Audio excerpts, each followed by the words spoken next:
Alhamdulillah, dulu saya seperti saudara-saudara salafi yang lain, aktif mengikuti pengajian-pengajian di mahat-mahat salafi di Jakarta. Merasa diri saya sudah sangat sesuai dengan ajaran Rasulullah, dengan syariat yang murni dan berlandaskan hadis sahih dan kompeten terhadap dakwah tauhid dan sunnah. Ketika melihat kalangan yang maulid, hati saya seakan ada sesuatu yang berkata, dia ahlul bid'ah. Kadang berdoa, mudah-mudahan dia diberi hidayah. Pada awalnya indah, tapi lama-kelamaan makin banyak tanda tanya yang muncul di dalam pikiran saya. Memang ada sih kajian-kajian yang menarik, tapi tak jarang ada kajian-kajian membahas ikhtilaf. Saya bertanya, kok semangat membahas masalah khilafiyah dan menghakimi orang yang berbeda? Dan selanjutnya melempar tuduhan yang sinis. Pikir saya, kenapa ajaran ini selalu membahas masalah ikhtilaf, menuding kelompok yang memiliki pemahaman yang berbeda dengan tuduhan ahlul bid'ah, musyrik, khurafat, taghut, hizbi atau tahayul? Saya bertanya, kenapa Syiah begitu dimusuhi? Kenapa seperti sinis kepada Habib-Habib? Kenapa sinis kepada yang hobi maulid dan tahlil? Saya bertanya-tanya sendiri dan mencoba mencari jawabannya sendiri. Akhirnya saya tahu alasan kenapa memusuhi pemahaman Syiah.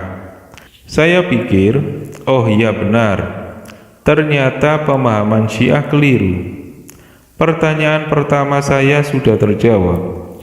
Lalu muncul lagi pertanyaan lain. Kenapa memusuhi dan seperti sinis terhadap ulama-ulama dari kalangan Habib? Saya coba mencari jawaban sendiri. Apa benar Habib-Habib mengajarkan orang untuk musyrik, menyembah kubur dan lain sebagainya? Saya coba cari jawabannya sendiri. Pada waktu itu saya masih di pihak yang meragukan status Habib. Lalu saya silaturahmi ke beberapa orang Habib dan Syarifah di inbox FB dan di Reel, dan menemukan jawabannya sendiri. Rata-rata mereka memperlakukan saya dengan menghargai saya, lembut, sopan, penuh tata krama, penuh keikhlasan. Hati saya bergidik. Subhanallah, kenapa mereka lembut-lembut? Saya melempar pertanyaan-pertanyaan yang kritis, tapi mereka menjawab seperti menjawab pertanyaan anak kandung mereka sendiri. Rata-rata seperti itu. Hati saya terkesima. Kenapa saya menemukan sesuatu yang berbeda pada diri mereka? Bahkan sebelum berbicara pun saya merasakan sesuatu yang berbeda. Tenang, sejuk, lembut, susah diceritakan. Hati saya bergidik lagi. Mungkin mereka benar-benar keturunan Rasulullah. Di dalam tubuh mereka mengalir darah Rasulullah.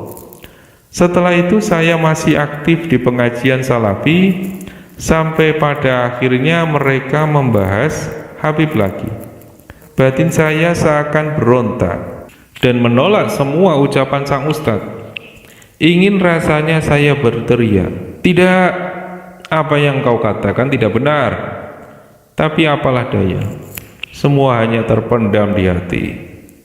Penuturan demi penuturan yang diucapkan sang ustadz dalam membahas Habib semakin membuat hati ini tidak tentram. Saya keluar, berpura-pura ke kamar kecil, masuk dan mengunci pintu kamar kecil.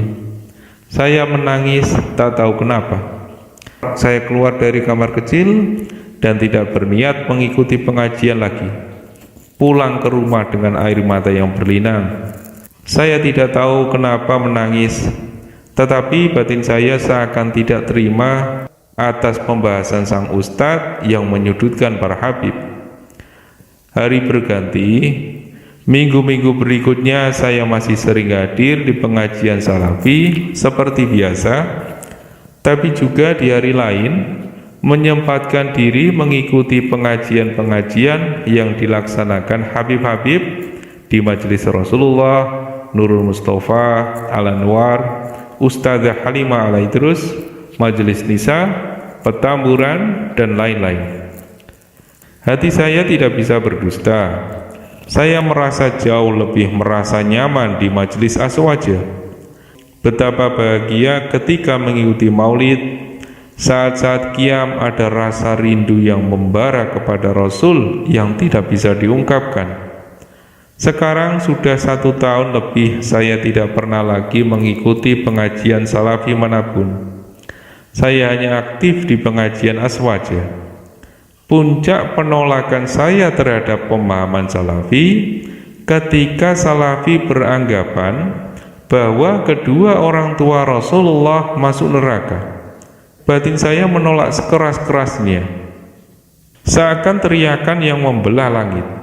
Saya tidak terima jika kedua orang tua Nabi saya dianggap masuk neraka. Hati saya bertanya dan bertanya sendiri.